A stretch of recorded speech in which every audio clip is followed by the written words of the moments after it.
হয়তো আপনারা বলতে পারেন একা কি করবে, এটা প্রশ্ন আসে। আমি আপনাদের বলে রাখি, পশ্চিমবাংলার বিধানসভায় সংযুক্ত মোর্চা তথা আইএসএফ এর আমি কিন্তু একমাত্রই বিধায়ক। একটু খোঁজ নিয়ে দেখবেন, বেচাবাবুকে জিজ্ঞাসা করবেন, সেনাশিস বাবুকে জিজ্ঞাসা করবেন। 2011 সাল থেকে 2023 সাল পর্যন্ত প্রতিটা এমএলএ এক বছরে 60 লাখ টাকা পাই উন্নয়নের জন্য, কিন্তু এখন বেড়ে সেটা 70 লাখ হয়েছে। এই যে এই এত বছর পরে 10 লাখ টাকাটা কার জন্য বেড়েছে? সংযুক্ত মোর্চার একমাত্র আইএসএফ এর বিধায়কের জন্য। একাও হলে কাজ করা যায়, একা হলেও কাজ করা যায়। তো কাজ যার করার মানসিকতা থাকলে সে একাও পারবে। তাই বন্ধুগণ, একটু ভাবতে হবে এমপির কাজটা কি। এখানে যারা আছেন আপনারা জানেন এই শুভেন্দু অধিকারীদের বিভাজনের সরকার। কবির শঙ্কর বোস ভোটে দাঁড়িয়েছে, একে জিজ্ঞাসা করবেন, এই যখন আসবে ভোট চাইতে প্রশ্ন করবেন শ্রীরামপুরের ড্রাইভারদের জন্য, সিয়াখালার ড্রাইভারদের জন্য আশা করেছিলাম তোমার কাছে যে আপনাদের সরকারের কাছে যে ড্রাইভারদের হয়ে দুটো বিল পাস করবে যাতে ড্রাইভারদের মাইনে একটু বাড়ায়। তার পরিবর্তে কি দেখলাম, এই কবির শঙ্কর বোসদের সরকার, এই বিজেপি সরকার ড্রাইভারদের বিপক্ষে বিল পাস করলো। কেমন বিল? এখানে তো অনেক ড্রাইভার আছে সিয়াখালা বাজারে যারা গাড়ি চালায়, আমি তাদের উদ্দেশ্যে বলছি, দেখুন আমরাও দেখেছি রাস্তাঘাটে মানুষ তো দূরে কথা, যদি গরু কুকুর ছাগল বিড়াল এসে যায় সেটাকে বাঁচাবার জন্য গাড়ি পাল্টি খেয়ে যায়, অনেক ড্রাইভার মারা যায়, প্যাসেঞ্জার মারা যায়। আর যে কেন্দ্রের সরকার শুভেন্দু অধিকারীদের বিভাজনের সরকার, এই দিলীপ ঘোষদের সরকার, ড্রাইভাররা যদি অ্যাক্সিডেন্ট করে চলে যায় বা এই ধরনের হয় 10 লক্ষ টাকা ফাইন, 10 বছর জেল, এই ধরনের মানে ড্রাইভারদেরকে শোষণ করার আইন এসেছে। তো যখন কবির শঙ্কর বোসেরা ভোট চাইতে আসবে বিজেপির পক্ষ থেকে, সিয়াখালার ড্রাইভার বন্ধুদের বলবো, আওয়াজ তুলবেন, বলবেন যে তোমাদেরকে ভোট দিয়ে দেশ চালানোর দায়িত্ব দিয়েছিলাম। ড্রাইভাররা ভেবেছিল তাদের মজুরি বাড়ানোর জন্য পার্লামেন্টে বিল পাস করাবে, অ্যামেন্ডমেন্ট করবে, আর শ্রমজীবী মানুষের ন্যূনতম মজুরি বাড়ানোর জন্য।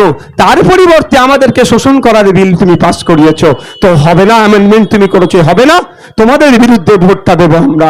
সাথে সাথে ড্রাইভার বন্ধুদের বলবো, কল্যাণ বাবুকে ভোট দিয়ে পাঠানো এই জন্যই হয়েছিল, ড্রাইভারদের হয়ে কথা বলার জন্য। কিন্তু দুঃখের বিষয়, কল্যাণ বাবু ড্রাইভারদের হয়ে কথা বলা তো দূরের কথা, যখন ড্রাইভারদের বিপক্ষে বিল পাস হয়েছে বকলমে বিজেপিকে এই কল্যাণ বাবুরা সহযোগিতা করেছে। তাই সময় এসেছে ড্রাইভার বন্ধুদের বলবো, এই বিজেমূল তৃণমূল আর বিজেপির বিরুদ্ধে ভোটটা দিন। আগামী দিনে শাহরিয়ার ভাইকে পার্লামেন্টে পাঠান, খামচিহ্নকে পার্লামেন্টে পাঠান। ড্রাইভারদের বিপক্ষে যে বিল পাস হয়েছে, একা হলেও শাহরিয়ার বাবু পার্লামেন্টে গিয়ে আপনাদের জন্য চিৎকার করবে, ওই বিল যাতে প্রত্যাহার করে তার জন্য বলিষ্ঠ কণ্ঠে কথা বলবে।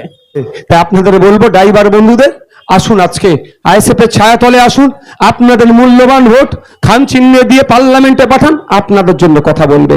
এখানে যারা শ্রমজীবী মানুষ আছে, আজকে শ্রম চুরি হচ্ছে, খাটিয়ে নিচ্ছে বেশি, মজুরি দিচ্ছে কম। তাই আপনাদের হয়ে সেন্ট্রাল লেবার মিনিস্টারের কাছে যে আওয়াজ তুলবে, চা শ্রমিকদের হয়ে, বিড়ি শ্রমিকদের হয়ে, বা বিভিন্ন যারা আর অনগানাইজ সেক্টরে কাজ করে, যাদেরকে বেশি খাটিয়ে দেয়, মাইনে কম দেয়, তাদের হয়ে কথা আর কেউ বলছে না।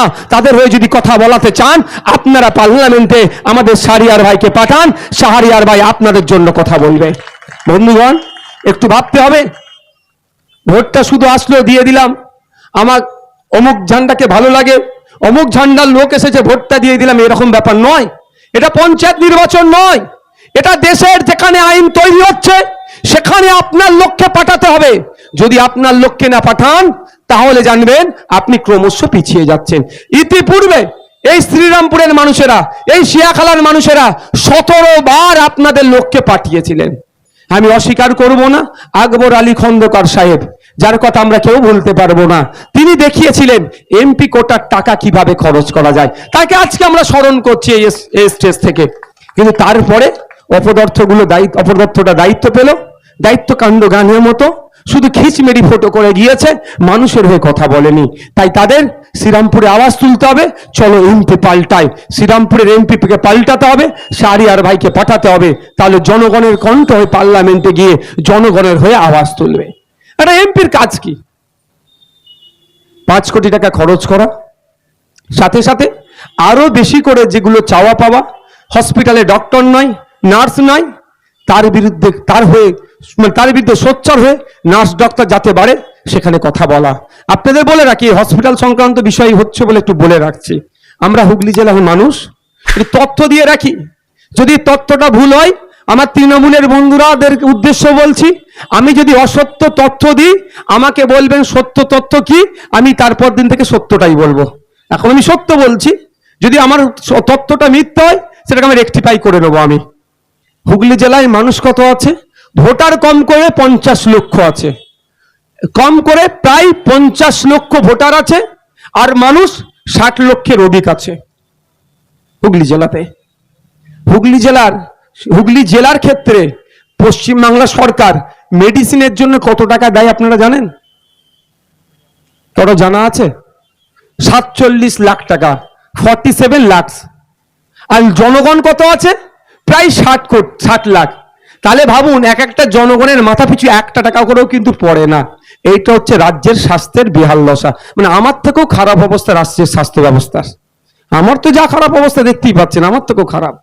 তো এই কথাগুলো যখন বলি ওদের রাগ হয়। তো আমি যদি অসত্য তথ্য দিই তাহলে বলুন, আমি রেকটিফাই করে নেবো। বলুন আপনারা যারা আছেন, আজকে এখানে সিয়াখালা বাজার অনেক বেসরকারি হসপিটাল আছে, অনেক সরকারি হসপিটালের অবস্থা দেখুন কোথায়।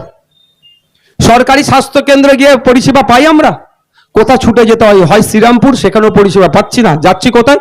কলকাতায় চলে যেতে হচ্ছে, আর না হলে বেসরকারিতে যেতে হচ্ছে।